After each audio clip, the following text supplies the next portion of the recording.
Fala galera, para quem não me conhece, meu nome é José Eduardo e esse daqui é o canal Ciência Todo Tempo, um projeto de extensão educacional da UEG. Hoje chegamos ao nosso último episódio da série sobre os modelos atômicos e vamos conhecer os últimos dois modelos atômicos criados, conhecidos como modelo atômico de Rutherford e modelo atômico de Rutherford-Bohr. Vamos lá? Bem, Ernst Rutherford foi um físico e químico neozelandês naturalizado britânico. Ele nasceu em 1871 e morreu em 1937. Ele saiu da Nova Zelândia para estudar em Cambridge, na Inglaterra, onde ele ganhou uma bolsa de estudos e lá pesquisou sobre o tema dos íons, orientado pelo conhecido Joseph John Thomson.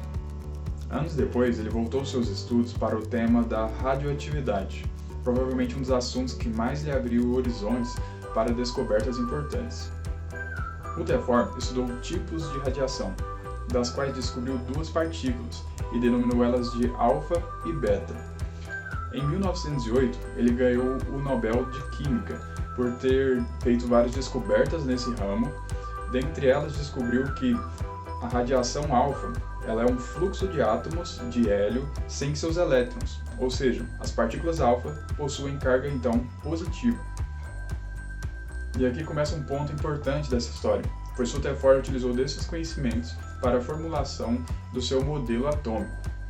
Em um experimento que possibilitou a formulação desse modelo, uma folha muito fina de ouro, cercada por uma estrutura metálica, foi bombardeada por partículas alfa. Essas partículas estavam sendo emitidas por uma amostra de polônio, que estava contido num bloco de chumbo. E nesse bloco tinha apenas um pequeno orifício pelo qual essas partículas alfa passavam, tá legal? Bom, e tendo sido emitida a radiação alfa em direção à fina folha de ouro, essas partículas tiveram três trajetórias diferentes.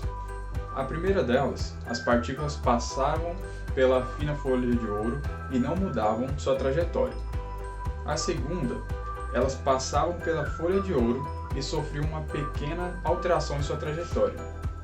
E na terceira situação, elas não passavam pela folha de ouro, e sim eram refletidas por ela. E isso podia ser percebido porque essas partículas alfa, ao atingirem a superfície metálica que ficava em volta dessa folha de ouro, elas deixavam marcas nessa superfície. Por meio dos resultados desse experimento, foi que Rutherford tirou suas conclusões sobre como é a estrutura do átomo. Primeiramente, a maior parte daquela radiação passou pela folha sem sofrer alteração em sua trajetória. E nisso, Rutherford percebeu que então o átomo deveria ser em sua maior parte como sendo um espaço vazio, e esse espaço vazio chamamos hoje de eletrosfera.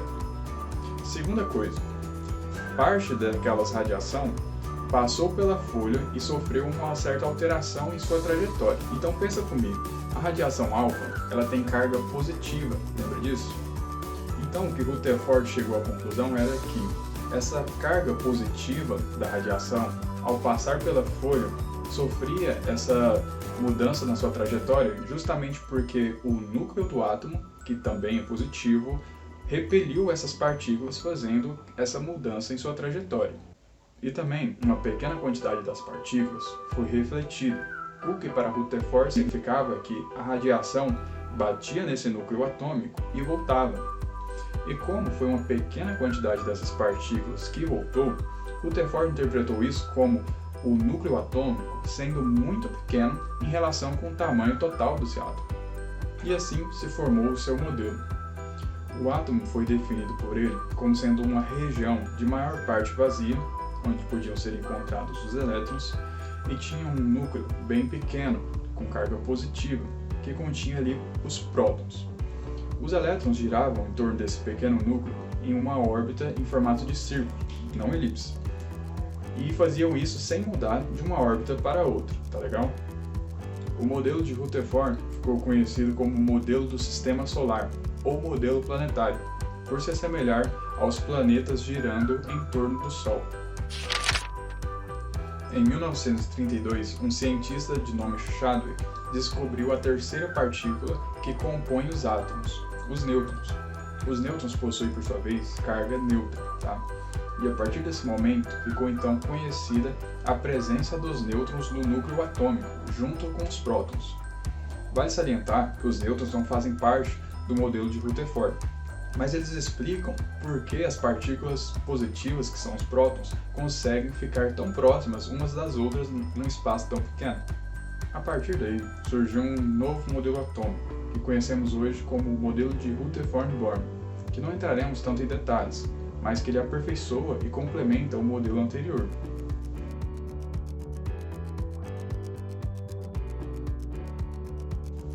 Ele foi criado pelo cientista de nome Niels Bohr, e ele faz algumas determinações que são muito importantes. A primeira delas é que os elétrons que giram ao redor do núcleo não giram ao acaso. Eles possuem órbitas bem definidas e são previsíveis. A segunda delas é que, apesar do átomo ser incrivelmente pequeno, a maior parte dele é um espaço vazio. Outra delas, também muito interessante, é que o núcleo atômico é tão pequeno que é cerca de 100 mil vezes menor que todo o tamanho do átomo. Outra descoberta importante é que os elétrons pulam para a órbita maior e seguinte e depois voltam para a sua órbita usual. Normalmente, quando os elétrons fazem esse movimento, esse processo resulta em luz.